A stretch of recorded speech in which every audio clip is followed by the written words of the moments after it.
Imagine a cozy cafe. Everything's dark oak wood and inviting. It smells of freshly baked cinnamon rolls and freshly brewed coffee. There are books on display and a cat sleeping soundly on the counter. The place is filled with peace and calm, and there are people enjoying their drinks while reading or writing. There are no computers or phones to be seen. It's as if time has stopped and there is nowhere to rush. In another room, there's a group of people engaged in a quiet conversation, making new connections and learning new things. It's a friendly atmosphere of a tight-knit community that welcomes anyone new. The entire space is filled with magic. Magic that comes from books, chocolate, and mysteriously good bakes. But also from friendship, good conversation, and the cats who always keep you company and deliver exactly what you need. Welcome back to the Cat Coach Cafe. Me and the cat coaches, Aragorn, Apricot, and Prince, are excited to reopen the cafe for 2025. Together, we will slow down, take good care of ourselves, and share our love for all things cats and books. And of course, welcome some more amazing guests, because a cafe is all about meeting interesting people, is it not? Especially those who live catfully. I will also be sharing some more Czech seasonal traditions in the upcoming episodes, but today we'll take it real easy. We will focus on resting and then welcome our first guest of 2025, the amazing James Norbury, the author of Big Panda and Tiny Dragon books. Especially at this time of year, I really want you to take a seat, grab your hot drink, and do nothing else but listen. Give yourself the next hour to just be, listen, and get inspired. So make sure you have your hot drink ready, invite your pet friends to sit with you, and let's get to it. Let's tune into the moment by indulging ourselves in the scents and tastes of our hot drink of choice. Are you ready? Now, wrap the palms of your hands around your mug. Let the warm feeling fill your body. Doesn't it feel just so comforting? Close your eyes for a moment and let the warmth travel all the way through your body.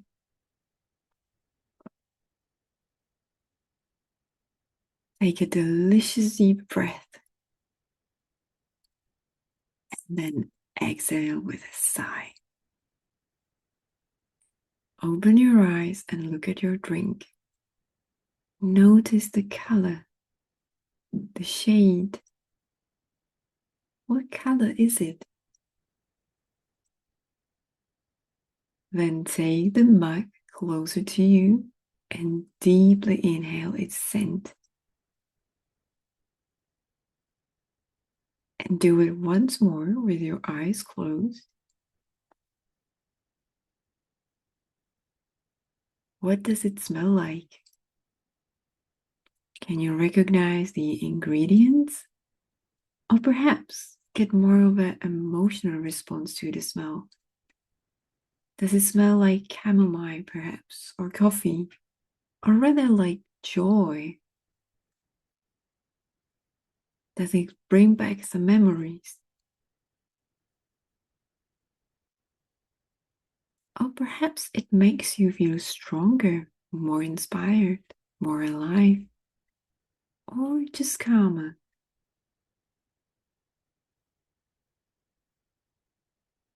And maybe it just brings you to the exotic lands where the ingredients grew.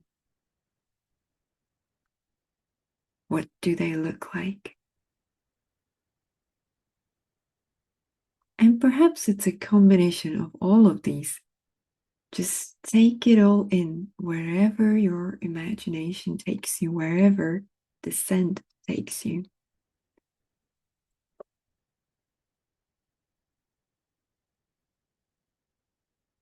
When you're ready, take your first sip, slowly, fully taking in its flavor. Does the taste surprise you?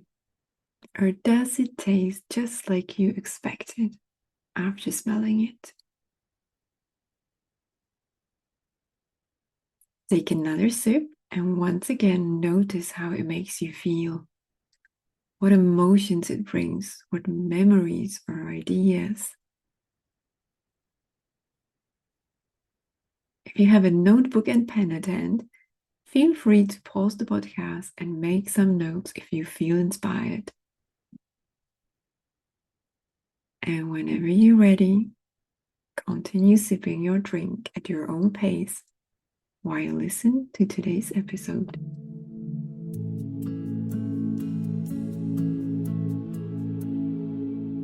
We are halfway through January, the first month of the year. I love this time of year. January is so peaceful and so full of possibility, if we let it. It is a time of dreaming up the new year, slowly making plans, realizing what it is that we need this year, what it is that we want, and what are the things we want to leave behind. It can be a time to set new goals, but you are not supposed to have it all figured out come January 1st and feel like a failure if you don't. Neither are you supposed to work on them hard starting January 2nd. January really is a time of quiet contemplation, time for rest and rejuvenation. Under the blanket of snow, new life is preparing. And so it is in our case as well. Under our blankets too, quite literally, when we allow ourselves the much needed rest, a new life is brewing. And if you give yourself the space to dream and rest, your goals and plans will come to you naturally whenever you're ready.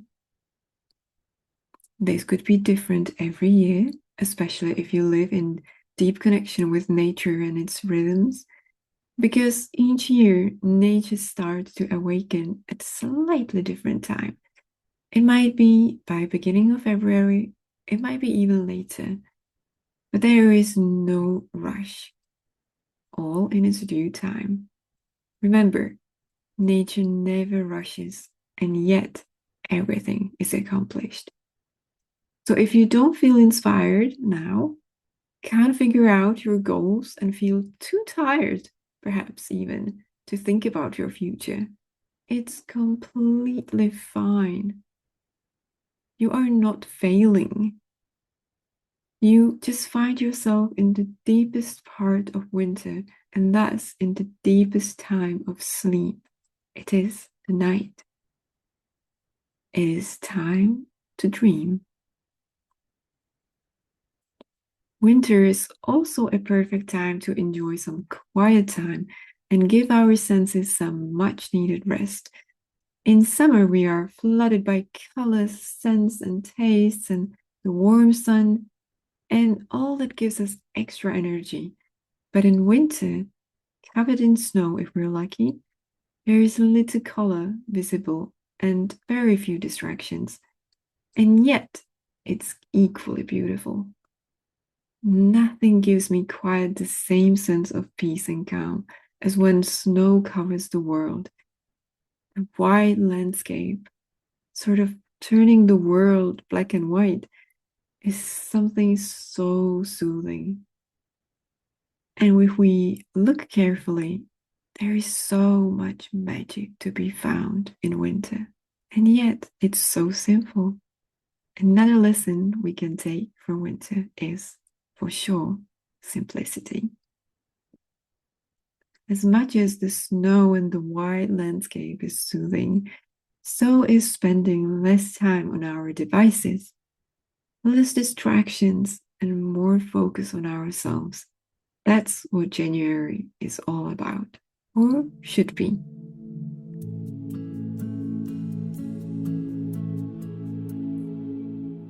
As you probably figured by now, I am not one for any New Year's resolutions as such. However, I do like to set myself some intentions for the upcoming year and a word to guide me through the year. This year, after an extremely stressful and emotionally exhausting year, which took its toll on my health by the end of it, my intention is clear: to make self-care priority this year. This means prioritizing the things I know that help me feel better, both physically and mentally, like yoga, which I have partly abandoned last year, and meditation. Having earlier dinners as well, and earlier mornings to make up for shorter evenings. And of course, bring back focus to what I eat. Be more mindful of what I eat. But also giving myself a permission to do what fills my cup, which basically means having some fun and doing some creative stuff I never make time for. Hand in hand with that comes my word for the year, which is free. Free from worries, self-doubt, self-sabotaging thoughts, anxieties, but also free from the pressure of my own goals. In fact, less goals and less ambitions are part of my self-care this year. I do not want to feel like a prisoner of my own ambitions or the job that I do. I want to feel free to make time for the things that matter and bring me peace. I want more financial stability to help me feel free to do or go wherever I want to. Free just means so much to me this year, but mainly it is being free of the prison of all the negative thoughts, because our thoughts create our reality. And I don't want that reality to be negative in any way. As you can see, my word is very much about how I want to feel, as is my intention, which is geared more towards peace. Because peaceful mind creates peaceful body. It's not about specific goals or ambitions or any bucket list checks. It's about the energy I want to bring and create. Looking at it from this angle, what is it that you want to bring to this year? How do you want to feel? And if you don't know yet, don't worry. You have the rest of winter to figure it out.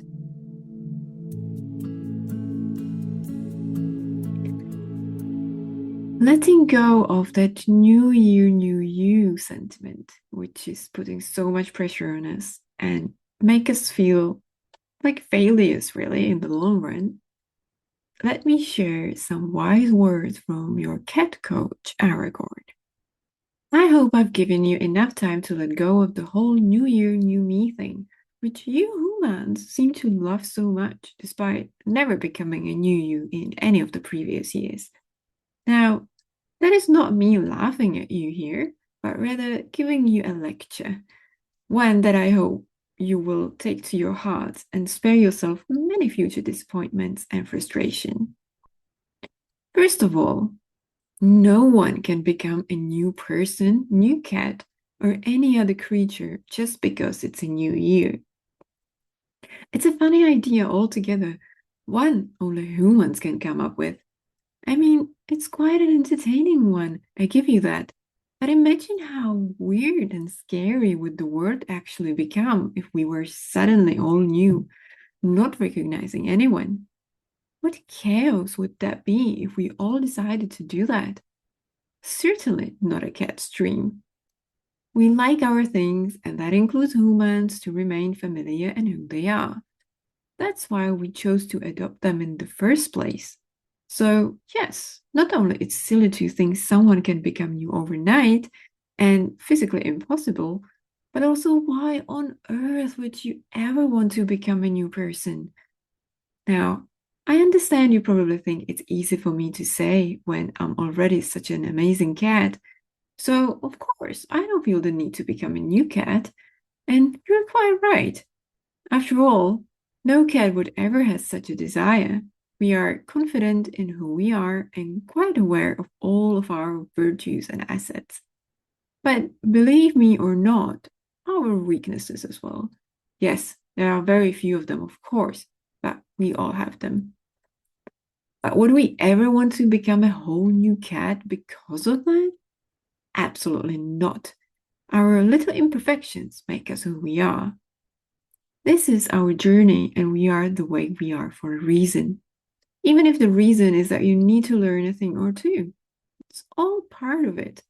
So, how about you decide this year, rather than becoming a new you, that you will work on something that's been bothering you and do your best to change it? But whatever you do, please don't change yourself. Because you wouldn't be here right now if you weren't supposed to be exactly who and what you are. Why would you ever want to throw away all the goodness and all the hard-earned wins and become someone else? You have your dreams, wishes, and desires exactly because of who you are and your journey thus far. Become a new you, these will disappear and you will get a set of new desires you will feel exactly the same about, and then you'll want to become a new you to reach them once more, and then again, a never-ending circle. And I don't know how about you, I hate running in circles for too long. It's exhausting. I much prefer to relax and take a nap. So I suggest you do something better this year. I suggest you become more of a cat. And yes, you can nap more too, but mainly you will embrace your awesomeness, assess your weaker sides, and give proper thought to why some of your wishes might not be coming true. Then come up with a solution and focus on changing one particular thing about you and your behavior rather than wishing for a whole new self. Doesn't that feel like so much less pressure? Rather than changing your whole personality, now you need to focus on one. Now you need to focus on just one thing. You. That leaves space for many more naps instead, which, by the way, help with creative solutions too. So good luck and Happy New Year.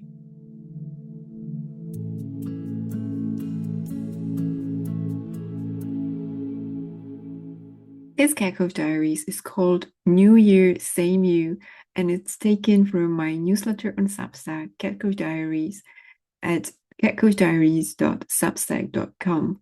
Cat Coach Diaries come out every 2 weeks, and it's also a place where the podcast lives. So if you subscribe, you will not only get new Cat Coach Diaries every 2 weeks, but also get notified about new episodes of the Cat Coach Cafe. One ritual I'd like to share with you today, which is so soothing for the soul at this time of year, is looking into the flame of a candle. We've always been drawn to the fire element in winter for warmth, but not everyone is fortunate enough to have a fireplace of their own these days. So, for those of you who don't, light up a candle and spend a couple of minutes just watching the flame. Notice how it changes the color, how it moves. Notice how it makes you feel. I can literally spend an hour just watching a flame. It's so calming. Just like I could spend hours in summer watching the sea with its gentle waves. Perhaps put some soothing music on. I have a beautiful instrumental playlist for you called Winter Evenings Magic on Spotify. Or for more meditative feel, you can try my soothing morning meditation and yoga playlist. All the links to the playlists are in the description.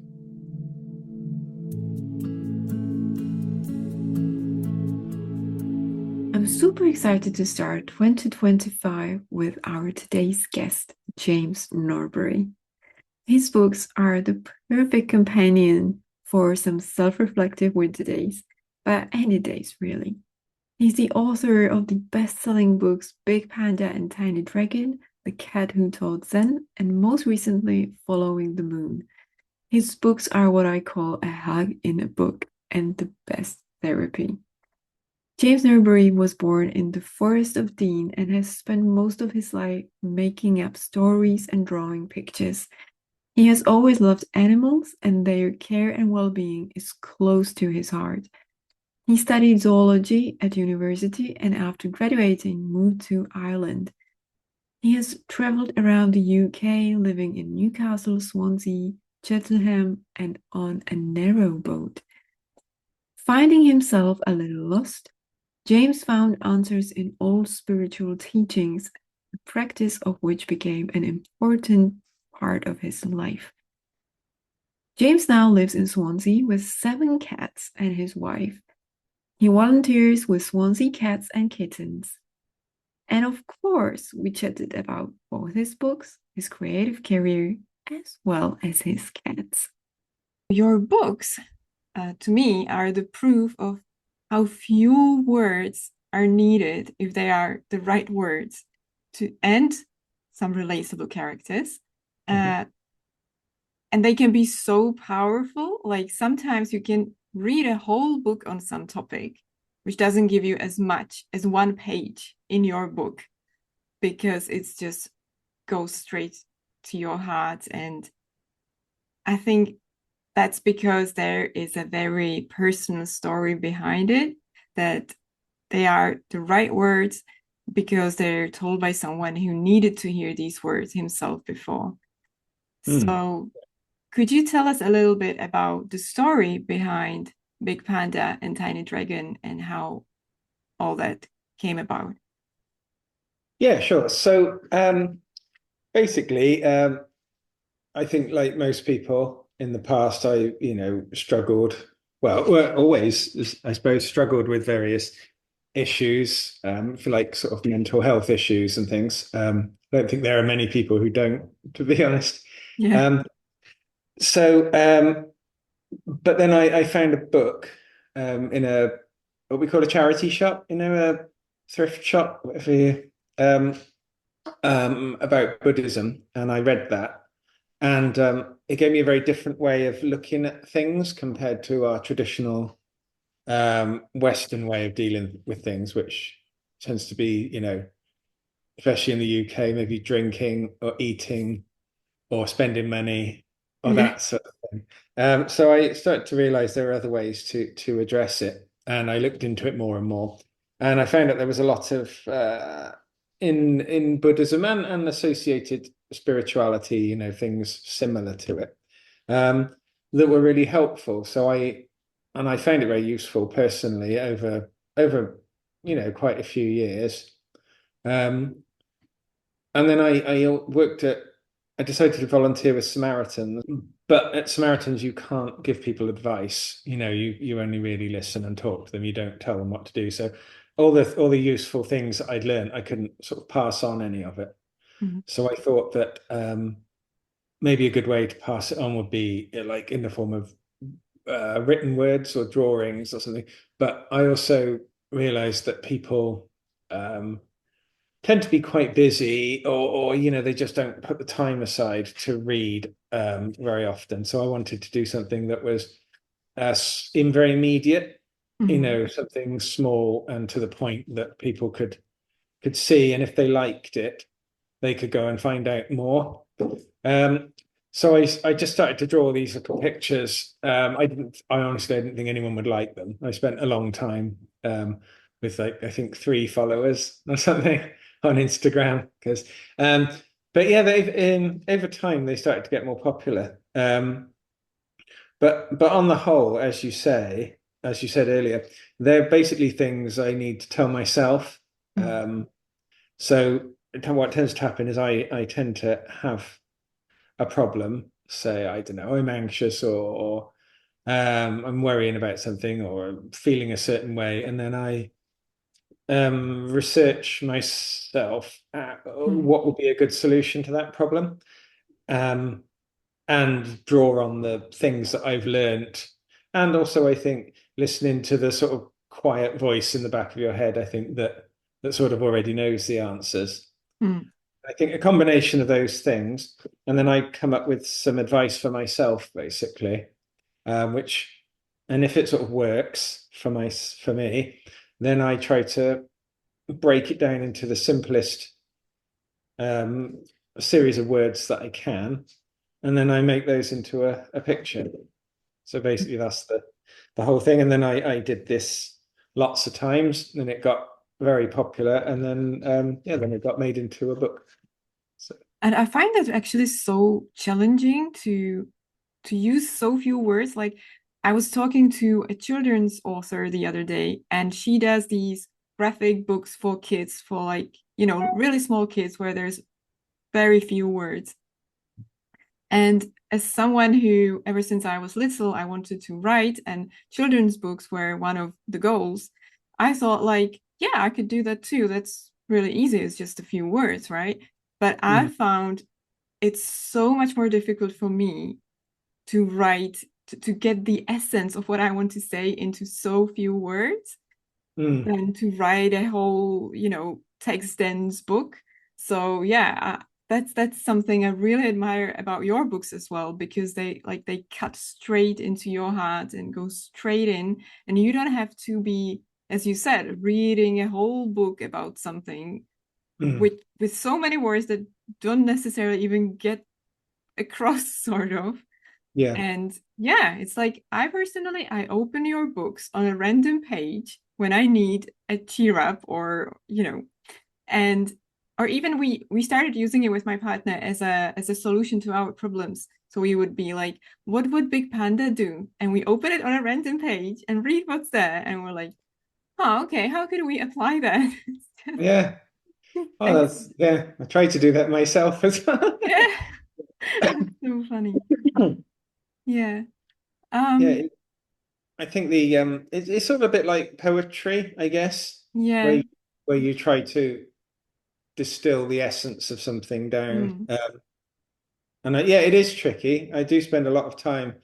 I write it down. It starts off sort of this big, and then over a period of time, I cut it down and down and down until it's as small as I think I can make it, and still keep the meaning.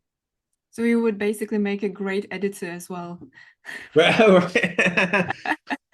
which I'm I not sure. definitely would struggle with, because that's my problem. Like I could never use even Twitter, for example, because for me that was like just too few characters to get a thought across. Oh, right. Yeah, no, I like things that get to the point. When things are Yeah. too wordy and verbose and stuff, I go off them a bit. So Um, so why is it Big Panda and Tiny Dragon? Why these two characters for the messages you decided to share? I honestly not entirely sure. I think the little dragon, I used to do a lot of cartoon drawing of like Mm. little goblins and things like that. All And right. I just like those sorts of characters with spindly characters with big eyes. I don't know why. But I think they do work well as a pair because one's big and fluffy and round, and one's small and skinny and sticky. So they provide a good sort of aesthetic contrast to one another. And I think because pandas are kind of big and sort of adorable and huggable, and whenever you see them videos of them, they're always doing nice things. You never see them tearing things apart or whatever. Well, And maybe just you can. being silly. Yeah, and they always come across as big, gentle giants, which is sort of the idea. And I guess the sort of skinny nature of the dragon lends itself to sort of, if you like, a slightly anxious persona, maybe where you need. I don't like to make Tiny Dragon too sort of have too many issues. Otherwise, he sort of becomes a bit overly needy. But he's a little bit insecure, I guess, and that sort of I think the way I paint him helps with making him look fragile, I Mm. suppose. Yeah. And why did it even occur to you that he would be a tiny dragon? Because dragons are usually big and mighty, right? Yeah, well, did wonder perhaps, that's sort of the point in a way, because he's not what he's supposed to be, which Mm, is how a lot of people feel. A lot of people feel I should be so much more. I should be like this person. I should be doing more. I should have achieved more. I should be prettier or stronger or whatever.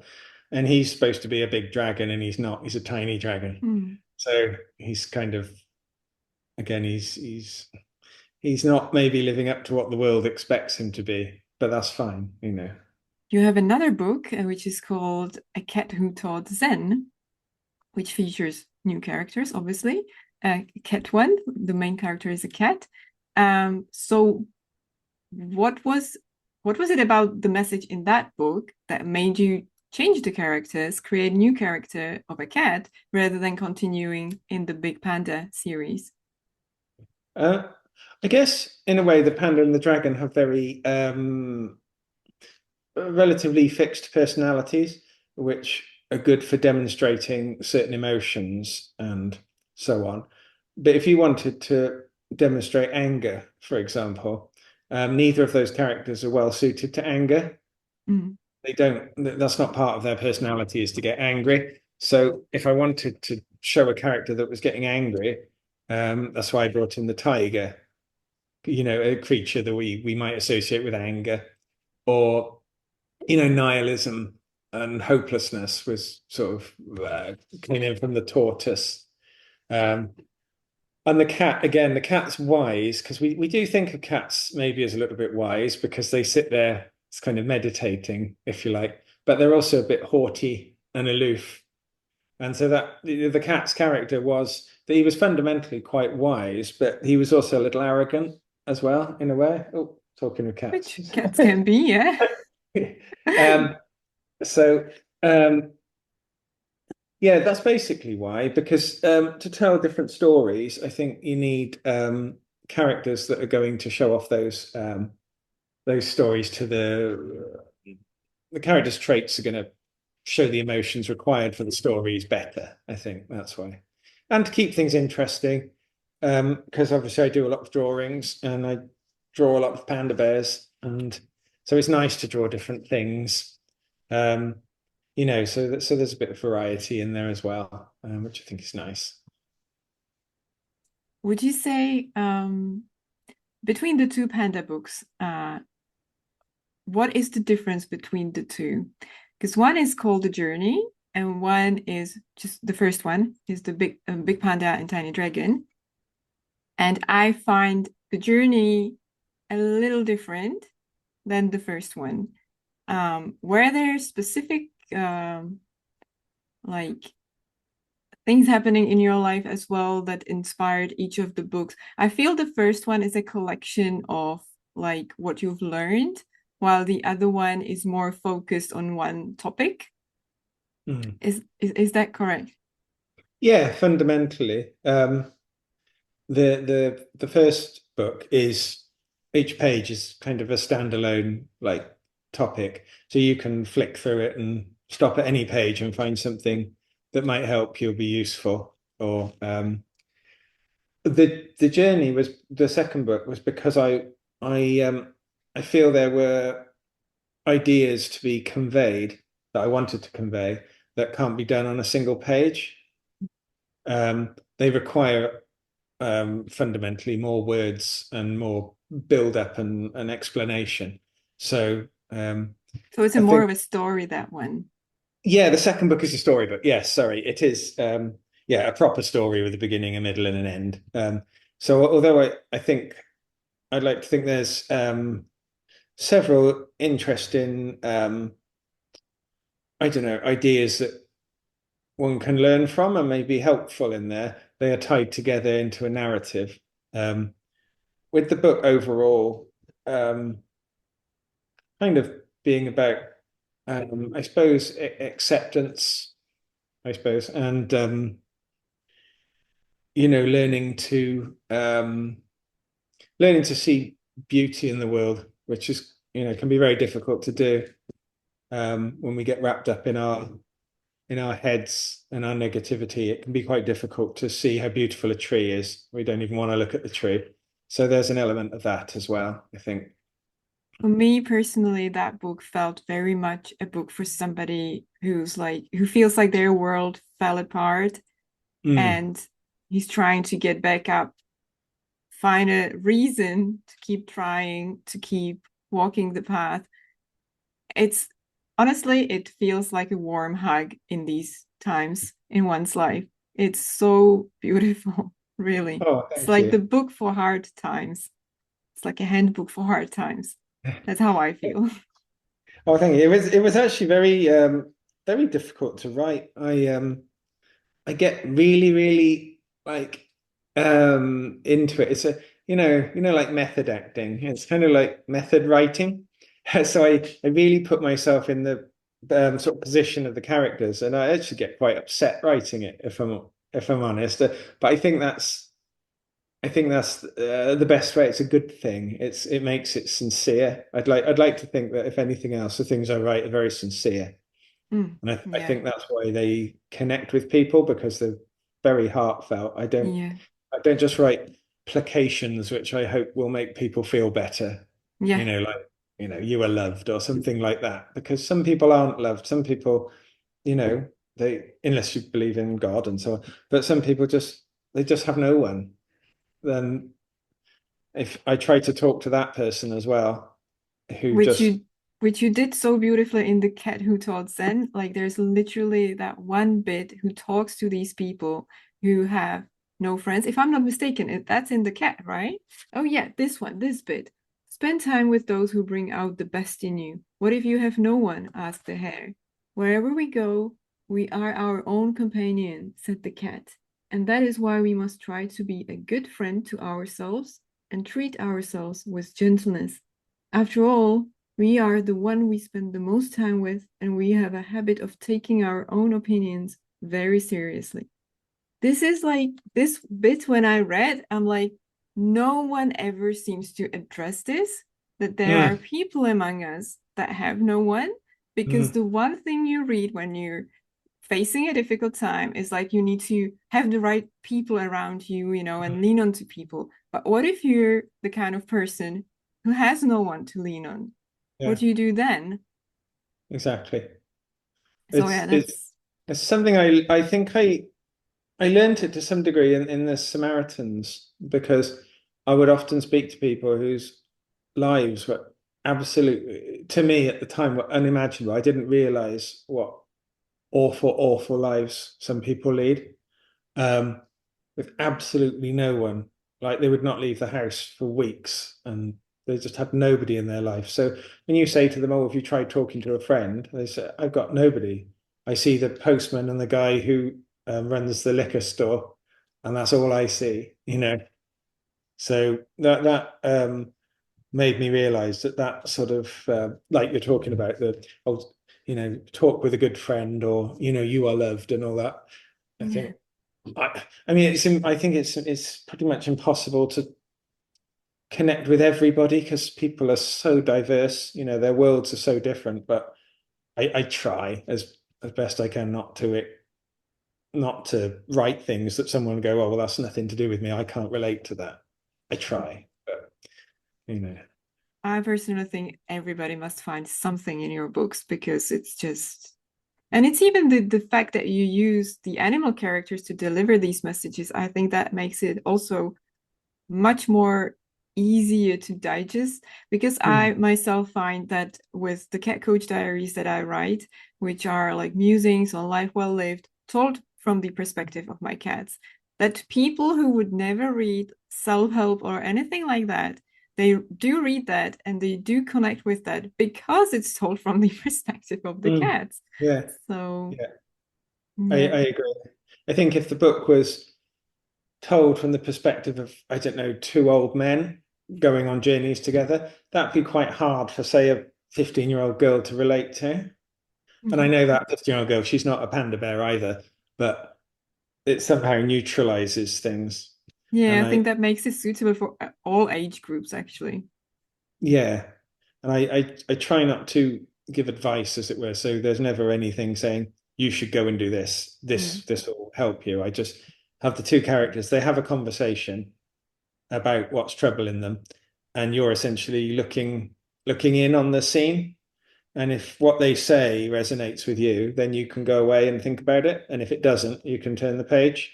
Mm. But nobody's saying, oh, you need to meditate for 2 hours a day, or you need to eat more greens or something like that. Yeah. It's And the beauty of it is that when it doesn't resonate now, next time it might.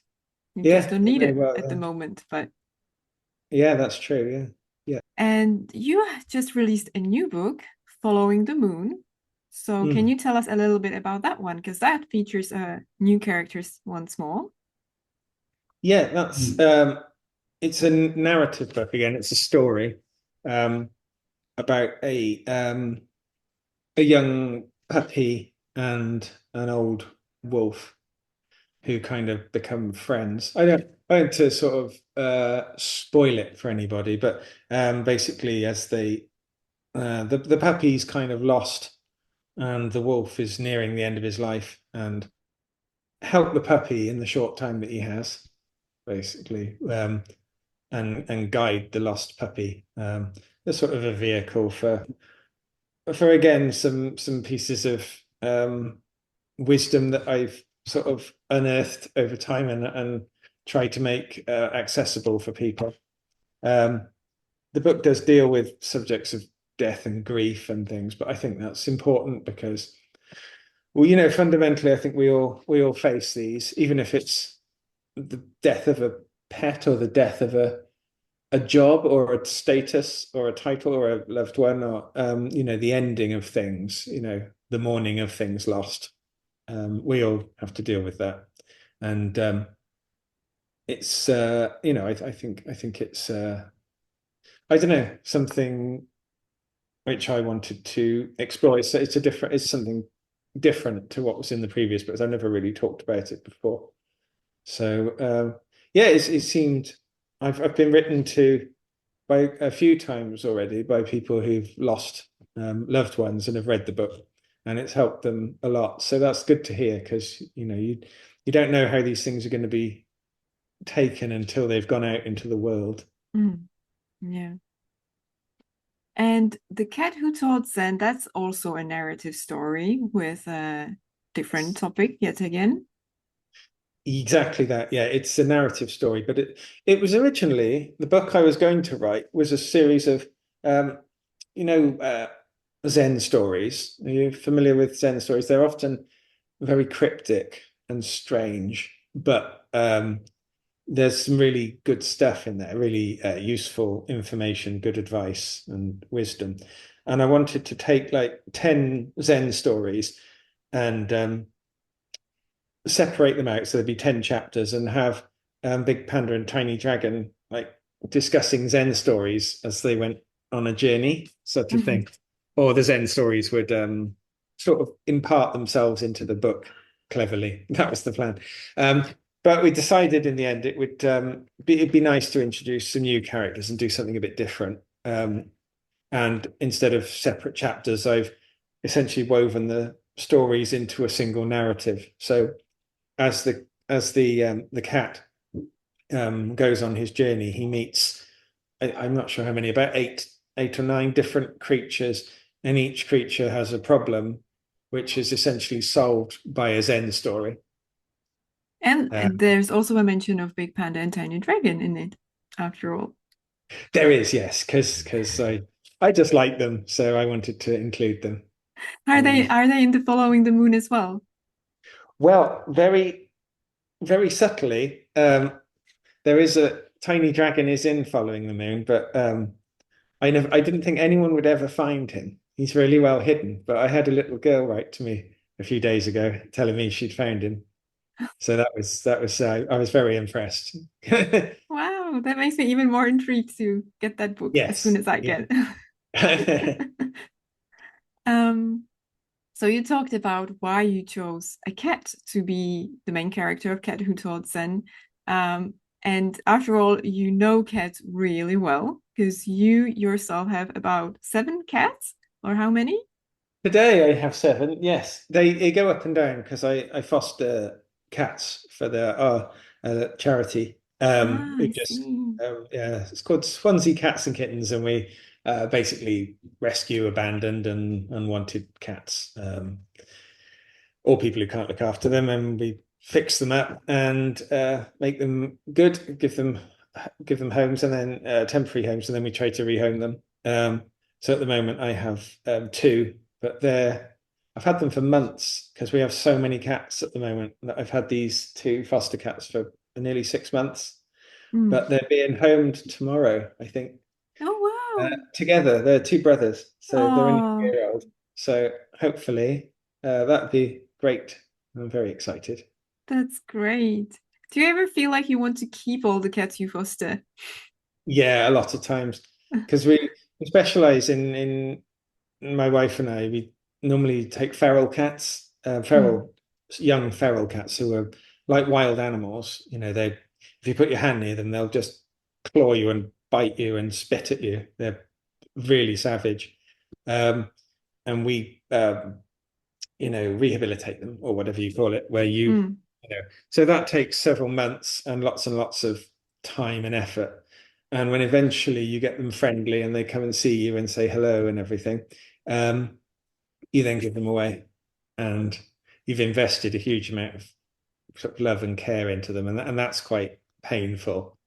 But it's offset by the fact that then they're going to get a nice home and be a happy cat, and then you can start again. Because you can't leave these cats really in the wild, Mm. not when they're small. They'll ravage the wildlife, and a lot of them there's not the food out there, so they'd starve to death and get diseased. So unfortunately, you can't just leave them out there. Um, I mean, sometimes you have to, if they're over a certain age, you simply can't rehabilitate them. They're too wild. In Mm. which case Yeah. we bring them in, we neuter them, and then we put them back again, just Mm. so that these huge colonies don't start growing in the middle of the countryside. But yeah, and I have five cats of my own at the moment, which you've Are they probably seen. also, have they also been adopted from the street, basically, or Yeah, they're all ones that I was fostering and failed fostering? and ended up Oh, keeping. Yeah. they're failed cases of your fostering. Yeah, but five is generally enough. That's any more than that, and the ecosystem starts to get a bit funny, and cats start leaving the house and going and wild and things. So five seems to be a good number. I always laugh at these cases of failed fostering Yeah, cases because that's exactly what would happen to me. yeah. It's because we already have five. There's the fact that if we were to keep more, generally one of the cats will get upset and leave the Yeah, house. So that's true. And when you take the foster cats in, you try to create just a tiny barrier between you and the cat, so you never completely yeah, like connect with it. You keep a little bit back because you've got to give it away in a month or so. So that yeah. helps. Are they very different personalities? Yeah, they are. Yeah, very different. Yeah, there's some of them are a bit wary and um, quiet, and others are like, very full on, like the one you saw walk past.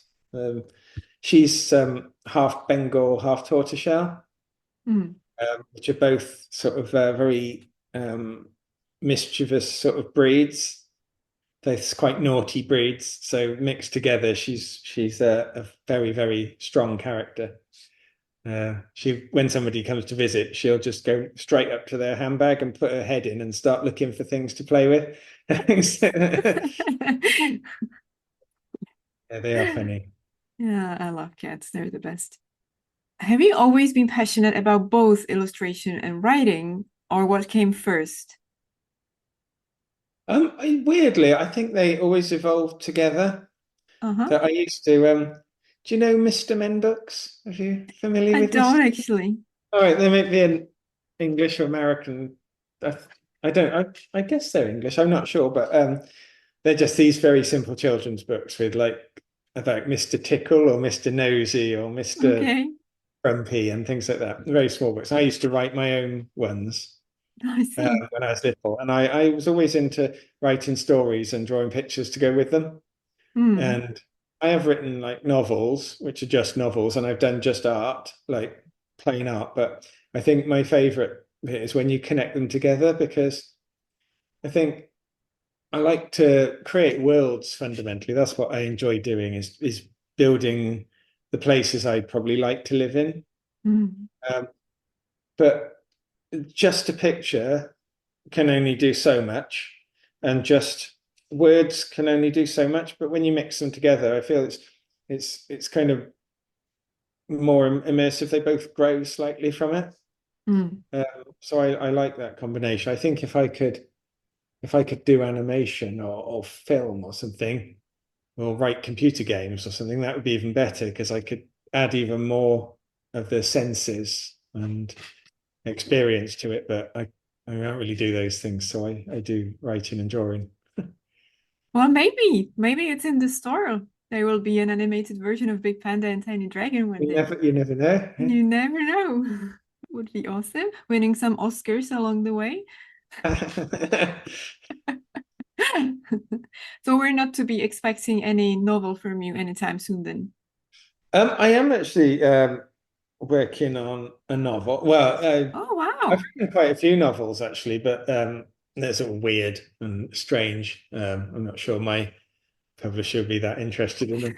What genre are they? Oh, sort of science fiction. Oh, wow. I Okay. so I like sort of cyberpunk science fiction. I always like that. And I've written a few fantasy novels. But I am currently just putting down some ideas and stuff for uh, a novel about Big Panda and Tiny Dragon. Oh, wow. Yeah, like it'd be very. I'm just at the conceptual stage of it. I've just written a few pages just to see if it might work, if it's an idea that might work. But yeah, that would be something I would like to do. I think it would be interesting to interpret them in a new way. Wow, So that's yeah, exciting. yeah. See how it goes. But I have no pictures at all, though. I might do a few pictures. Have you ever read like a Winnie the Pooh book? The original books just had a few pen and ink Yeah. illustrations. And maybe a bit like Roald Dahl books as well. I think they've got a few illustrations dotted through them, Mm. just simple ones. But it wouldn't be like the ones I do at the moment, where there's illustrations on every Yeah, yeah. page. Wow, that's exciting.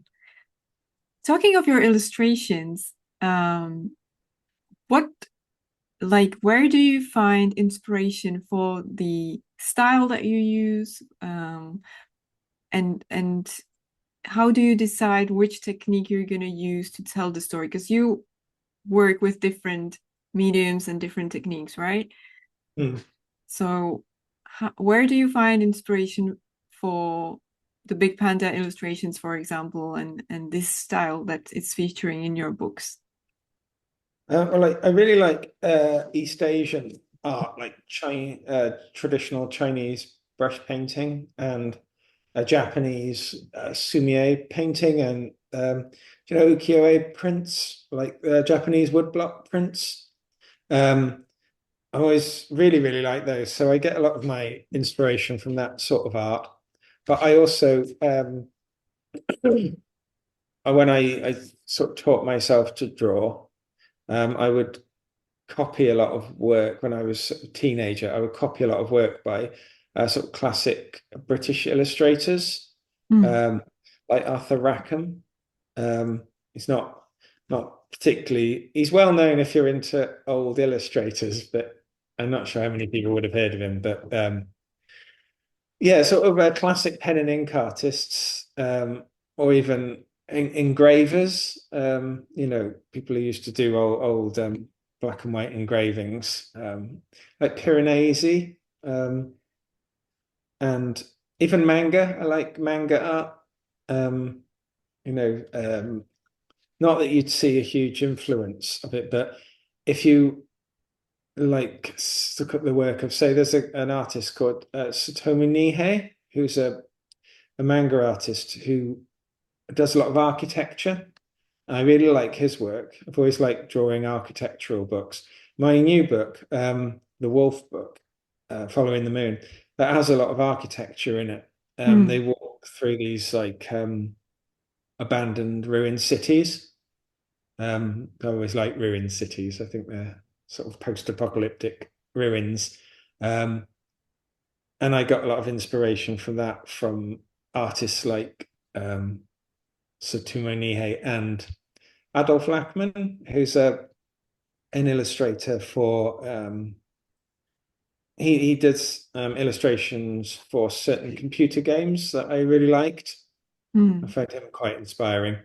Um, as for which technique to use when, I try to sort of cycle it because I like to keep the book interesting. So I might have a very detailed watercolor painting on one page, and then there's a change of pace. I might have a very simple pencil drawing, and then maybe a pen and ink drawing, and then on the next page, maybe a pen and ink drawing with a bit of watercolor, and then back to a full page detailed watercolor picture, Mm. just to try and keep the book interesting. And also sometimes, like in the Wolf book, in the in some of the in some of the more sad parts, I would tend to use black and white more, or very simple pencil drawings, just to give a feeling of the ephemeral and the transient, to make it less, to make it more incorporeal, if Mm. to make it more less solid, to go along with ideas of life fading away and things like that. So you spoke about the influence of Japanese art. Are you Mm. influenced by Japanese culture as well? I think you mentioned somewhere that it's your dream destination to travel. Yeah, I would love to go there. Yeah, no, I do really enjoy Japanese culture. I did, I would love to go there. I like, Zen Buddhism. I find that particularly interesting and appealing due to its sort of stripped down nature. It's very simple, obviously very difficult, but simple all at the same time.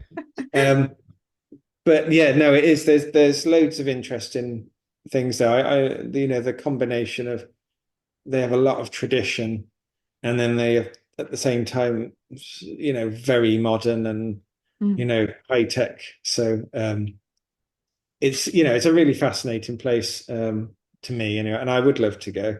I hope to go soon. It's just Mm. working out how to do it. If there was one thing you would like for people to take into the new year, what would that be? Like, if there was one thing that I think it would be really great for people to sort of have as a gift, it would be the ability to just enjoy and embrace everything as it is, and like even the downs, like I tried to. It's a topic I think goes through most of my books, is that life does this all the time, Yeah. and if you only enjoy the bits at the top, then most of your life you won't enjoy. Mm.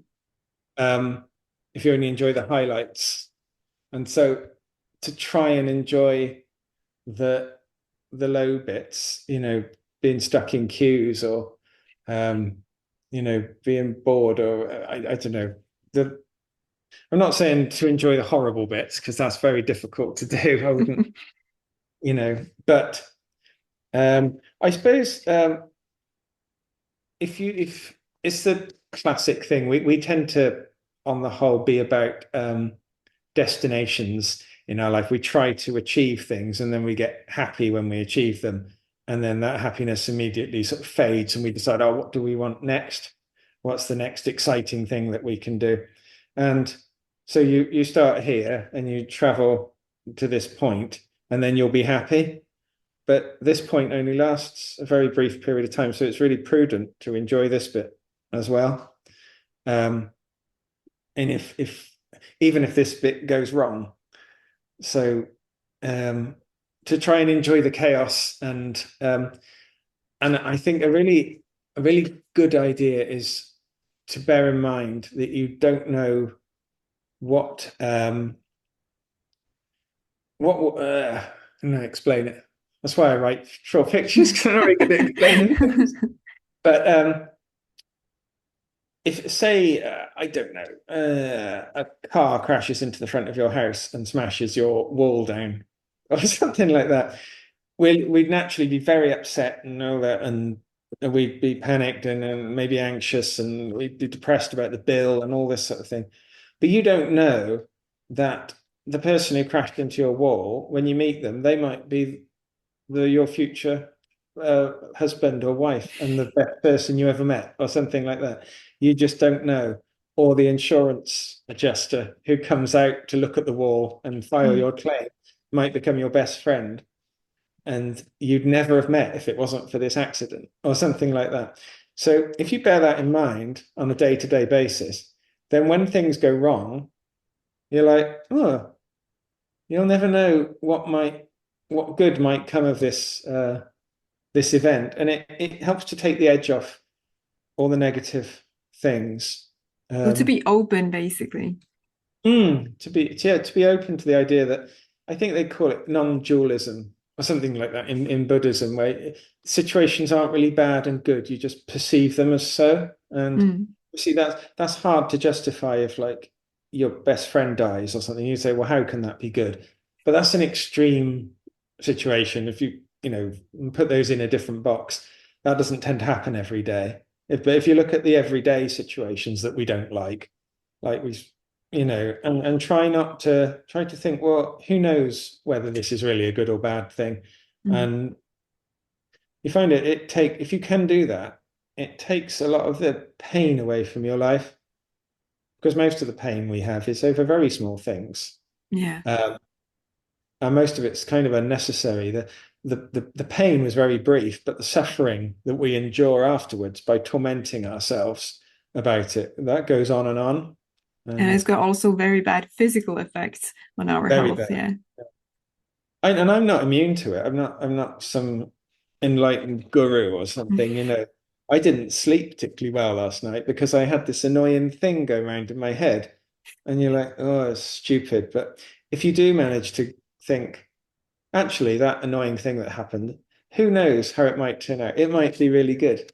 You know, it Mm. might be the best thing that ever happened to me.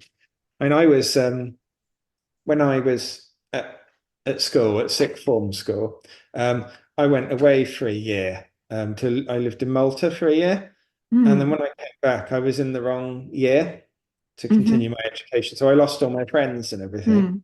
But I was in the same class as my wife, where I met my wife at school. So, Oh, you know, that's um, wonderful. yeah, so it's a good example. There were all sorts, you get upset because you lost all your friends and you're a year older than everyone in your class. Mm. But, you know, I met my wife who I've been with like 25 years or something like that. So, Wow. you know, it's we can try and apply that principle. That would be a great thing to take into the new year. At least try, at least have a go at it and see if it works for you. Yeah, I love that mindset. Yeah. I've also like learned to I'm trying to look at life this in this way because several times before looking back, I can see that everything that happens for a reason, even sort of most of the not so pleasant things, the Mm, bad things, even like when you lose a job, you're really upset, but then there in a few years you see there was a reason to it because you mm, were supposed to get on a different path or you know do something else, meet other people. It's just yeah, it's just we need to trust the path sort of yeah, and stop asking so many questions all the time, I would say. that's really good. Stop. Yeah, that's something we do a lot. We go, am I Yeah. happy? Am I satisfied? Could I be doing something else? I don't know if this is a good idea. And then you make yourself very discontent. Yeah. And But, even like, don't even like when something happened, just keep that mindset of, well, we'll see where that leads. Because if we start asking all these questions in that moment, like, why did this happen? And we will never figure it out in that moment. It's mm. just such a waste of energy. Yeah, and we're all, we're still here and we're doing okay. So we must, Exactly. that's something else I find interesting is all the things I've worried about in my life, most of them, I'm fine. So most of them were a waste of time. Yeah. And that's it for today's episode. I hope it was the balm for your soul you needed in those cold winter days and that it helped you to slow down. We'll see each other in 2 weeks' time again, this time adventuring with Bausa and her humans and setting some more intentions for the year. Meanwhile, don't forget to subscribe to Cat Coach Diaries on Snap to get notified when new episodes of Cat Coach Cafe are up, but also to not miss any of the Cat Coach Diaries. If you would leave a rating or a comment or follow us on Spotify, Apple Podcasts, or anywhere else you listen to the podcast, we would appreciate it so very much, as it would help us reach a wider audience and thus spread more peaceful energy into the world. Until next time, stay cozy, stay warm, and cuddle those cats of yours.